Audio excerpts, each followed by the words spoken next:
दूधप्रेस classes में स्वागत है बच्चों आपका। और जो स्पेशल क्लासेस हमने शुरू करी है उसकी आज क्लास नंबर 2 है। और आज की क्लास में जो मैं सवाल लेकर के आया हूँ वो ये है आपके पास में कि अगर आपके पास अंडर रूट के अंदर एक सेम वैल्यू दी गई है और उसको प्लस करना है इनफाइनाइट टर्म्स तक, ठीक है। सेम वैल्यू दी गई है, यहाँ पे भी x है, यहाँ पे भी x है, यहाँ पे भी x है और बीच में प्लस का साइन है। इनफाइनाइट तक आपको इसको सम करना है, तो कैसे करेंगे देखिए। पहले मैं आपकी इसको शॉर्ट ट्रिक बता देता हूँ कैसे करेंगे, उसके बाद में इसको डिटेल्स में भी समझेंगे कि कैसे होता है। जब भी ऐसा सवाल आएगा आपके पास में, जो ये टर्म है इसको आप दो पार्ट में ब्रेक कीजिएगा। एग्जाम्पल ले लेते हैं m और n, दो पार्ट में हमने ब्रेक कर दिया। और अगर m की वैल्यू n से बड़ी है, पहली कंडीशन, अगर m की वैल्यू n से बड़ी है और m माइनस n डिफरेंस इनका 1 है, तो इस सवाल का आंसर जो बड़ी वैल्यू है वो इसका आंसर आ जाएगा। बहुत सिंपल है। क्या करा हमने, जो आपके पास पहला टर्म है या जो आपके पास टर्म है, एक्चुअली सारे टर्म्स ही सेम है, उसको दो पार्ट में डिवाइड करना है। और अगर इनका डिफरेंस 1 के बराबर आ रहा है तो जो बड़ी वैल्यू होगी वो इसका आंसर आ जाएगा। होप आप समझ गए होंगे। एक क्वेश्चन करके देखते हैं। देखिए, अगर आपके पास ये वैल्यू दे रखी है तो यहाँ पे भी 6 है, यहाँ पे भी 6 है, यहाँ पे भी 6 है, प्लस है और सारी की सारी वैल्यूज अंडर रूट के अंदर चल रही हैं। इसका अगर आपको आंसर निकालना है तो इसको दो पार्ट में मैंने ब्रेक किया, तो हम 3 और 2 लिख सकते हैं। 3 दूनी 6, 3 से भी डिवाइड होता है और 2 से भी डिवाइड होता है, ठीक है। अगर आप इनका डिफरेंस देखेंगे तो 3 - 2 डिफरेंस कितना आ गया, 1। इसमें बड़ी वैल्यू कौन सी है, 3 बड़ी वैल्यू है, तो इसका आंसर मैं डायरेक्टली लिख सकता हूं 3। देखिए, बहुत आसानी से हमने इस सवाल को कर लिया। अब देखते हैं कि ये एक्चुअली में आता क्यों है, राइट। तो इसको एक बार ट्राई करते हैं। आइए इसी को करते हैं। हमने इसका आंसर निकाला था 3। देखिए, एक बात समझने की कोशिश कीजिए। लेट सपोज इसकी जो वैल्यू है वो x के बराबर, एज्यूम कर रहे हैं हम, ये आपको सवाल दिया गया इसकी वैल्यू x के बराबर है। अगर आप इसको देखें तो ये सेम वैल्यू चल रही है इनफाइनाइट तक, तो इसका मतलब मैं इस वाली वैल्यू को भी तो x रख सकता हूं। अगर मैं इस वैल्यू को देखूं तो ये भी अंडर रूट के ही अंदर चल रहा है, 6 + 6 + 6 प्लस और इनफाइनाइट टर्म्स इसमें भी हैं, तो इसको भी हम x एज्यूम कर सकते हैं। इसका मतलब आपके पास में जो सवाल है वो बन जाएगा 6 प्लस इसकी जगह पे x रखेंगे तो यहाँ पे भी x। सिंपल है, समझ गए। स्क्वायर करेंगे दोनों तरफ का तो मेरे पास आएगा 6 + x = x का स्क्वायर, या हम इसको लिख सकते हैं x² - x - 6 = 0।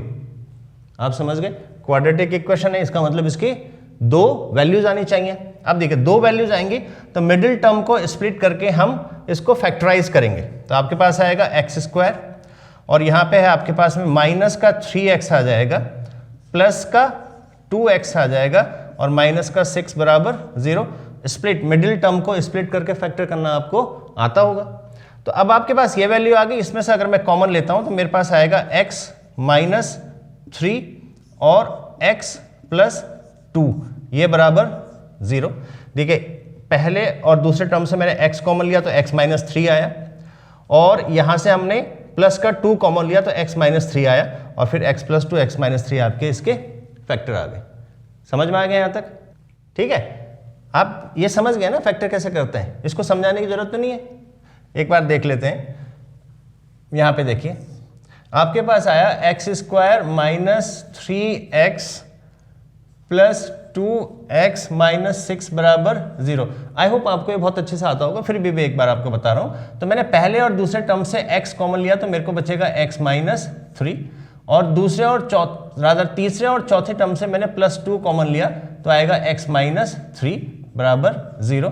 अब इस टर्म में और इस टर्म में x - 3 कॉमन है तो मैंने x - 3 कॉमन लिया, तो यहां से बचेगा x + 2 = 0। ठीक है, क्लियर। तो इस वैल्यू को, इतने सारे स्टेप मैंने स्किप करके डायरेक्टली ये लिख दिया। अब यहां से आप देखिए, जब भी आपके पास में दो टर्म्स का मल्टीप्लीकेशन = 0 होता है तो उसका मतलब होगा या तो ये टर्म 0 होगा, x - 3 = 0 होगा, या दूसरा टर्म 0 होगा, x + 2 = 0। अगर हम यहाँ पे x - 3 = 0 को लेते हैं तो x की वैल्यू आएगी 3। अगर हम x + 2 = 0 लेते हैं तो x की वैल्यू आएगी -2। आपके पास x की वैल्यू क्या है, ये है, तो ये माइनस में आ नहीं सकती, इसको मैं रिजेक्ट करूंगा, मेरा आंसर आ जाएगा 3।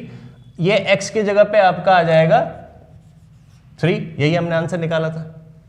तो आपको इतना लंबा प्रोसेस करना पड़ेगा अगर आप इस आंसर तक पहुंचना चाहते हैं, लेकिन अगर जो शॉर्ट ट्रिक हमने अभी देखी है आप उसको यूज करेंगे तो डायरेक्टली आप इसके आंसर तक पहुंच जाएंगे।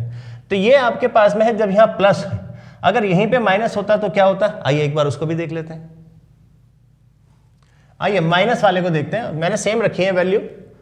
आप देखिए अगर आपके पास में माइनस आता है, अभी तक हमने प्लस किया, अगर माइनस आता है तो सेम आपको वही करना है। शॉर्ट ट्रिक जब आप यूज करेंगे इसको आपने सेम ब्रेक किया, जैसे लास्ट टाइम पे हमने ब्रेक किया, एम एन डिफरेंस आना चाहिए 1 के बराबर, ठीक है, पहले भी हमने यही किया था।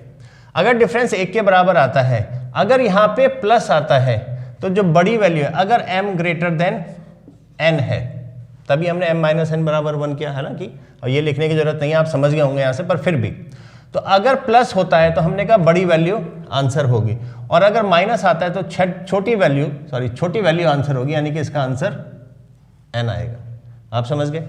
अगर ये सवाल है आपके पास में, इसको आपने ब्रेक करा 3 और 2 में, इन दोनों का डिफरेंस आ रहा है 1 के बराबर, 3 ग्रेटर देन है 2 के बराबर, छोटी वैल्यू कौन सी है, 2 छोटी वैल्यू है, तो इसका आंसर आना चाहिए 2। अगर आप शॉर्ट ट्रिक यूज करेंगे डायरेक्टली आप आंसर निकालेंगे, पर क्या ये सही है, इसको देखते हैं एक बार। आइए देखते हैं एक्चुअली में कैसे करके इसकी वैल्यू हमारी 2 आई थी। तो सेम करेंगे, सपोज कर लीजिएगा कि इसकी वैल्यू x के बराबर है। अब देखिए ये 6 माइनस और फिर आगे वैल्यू सेम इनफाइनाइट टर्म्स तक जा रही है, तो इसको भी हम x एज्यूम कर सकते हैं। अगर हमने पूरे को x एज्यूम किया है इनफाइनाइट तक, तो ये भी सेम ही वैल्यू है, इसको भी आप x लिखेंगे, तो आपके पास क्या आ जाएगा, 6 minus X equal to X. अगर आप स्क्वायर करते हैं तो 6 minus X equal to X का स्क्वायर, और इसको मैं लिख सकता हूँ x का स्क्वायर, ये अगर राइट में जाएगा प्लस का हो जाएगा, ये माइनस का हो जाएगा, तो ये आ गई आपके पास में वैल्यू इक्वल टू 0, x का square plus x minus 6 equal to 0। Again अब ये क्या होगा, क्वाड्रेटिक इक्वेशन बन गए, तो 2 वैल्यूज आएंगे, तो मिडिल टर्म को आप स्प्लिट करेंगे, तो अब आएगा आपके पास में x का square plus 3x minus 2x minus 6 equal to 0। अगर यहाँ पे आप देखें, अगर आप इसको जैसे हमने लास्ट क्वेश्चन में किया था कि अगर आप इसमें से कॉमन लेते हैं तो आपके पास बचेगा x प्लस 3 और x माइनस 2, ये इक्वल टू 0। होप इसको दोबारा समझाने की जरूरत नहीं पड़ेगी मेरे को, आप समझ गए, x plus 3 x minus 2 equal to 0। Again यहाँ से या तो x प्लस 3 इक्वल टू 0 होगा, तो x की वैल्यू माइनस का 3 आएगी, और अगर हम x माइनस 2 इक्वल टू 0 करेंगे तो x की वैल्यू 2 आएगी। अगर आप अपने सवाल को देखते हैं, ये आपके पास में x की वैल्यू है, फर्स्ट टर्म है 6, उसके बाद में माइनस हो रहा है, तो ऑब्वियसली ये नेगेटिव में तो टर्म आएगा नहीं, तो नेगेटिव में नहीं आएगा तो ये मैं कैंसिल आउट करूंगा, इसको रिजेक्ट करूंगा, तो मैं आंसर को क्या लिखूंगा, x इक्वल टू 2। तो यहाँ पे जो x है इसकी जगह पे हमने रखा 2, यही हमने कहा था। अगर आप इसको 3 और 2 में ब्रेक करते तो छोटी वैल्यू है, सॉरी, वो आपका आंसर आ जाती। ये इसका पूरा प्रोसेस है, कैसे करके ये आंसर आया। तो होप आप इसको समझ गए होंगे, ये बहुत आसान तरीका है, लेकिन इस तरह के क्वेश्चन अगर आपके एग्जाम में आते हैं तो देखिए ये आपको बहुत बड़ा बेनिफिट देंगे अगर आपको शॉर्ट ट्रिक भी पता है। डिटेल्स आपको मालूम होना चाहिए कि एक्चुअली आया क्यों, इसीलिए मैंने इस स्पेशल सीरीज को शुरू किया है कि जहाँ पे शॉर्ट ट्रिक तो है लेकिन डिटेल भी है कि एक्चुअली में आया क्यों है। और अगर आप ये शॉर्ट ट्रिक यूज़ करेंगे तो ये 2 सवाल अगर आपके पास में आते हैं तो आप इनको ईजिली, मुझे लगता है 5 सेकंड में दोनों का आंसर दे देंगे। अगर आपको ये पसंद आया हो तो आप हमारे वीडियो को लाइक कीजिएगा, सब्सक्राइब कीजिएगा, हमारे चैनल को शेयर कीजिएगा और अपने कमेंट जरूर कीजिएगा, ताकि हमें ये मालूम हो सके कि आप इनको कितना पसंद कर रहे हैं, और आपके लाइक जरूर डिफाइन करते हैं कि आपको ये कितना पसंद आया। आपका बहुत बहुत धन्यवाद।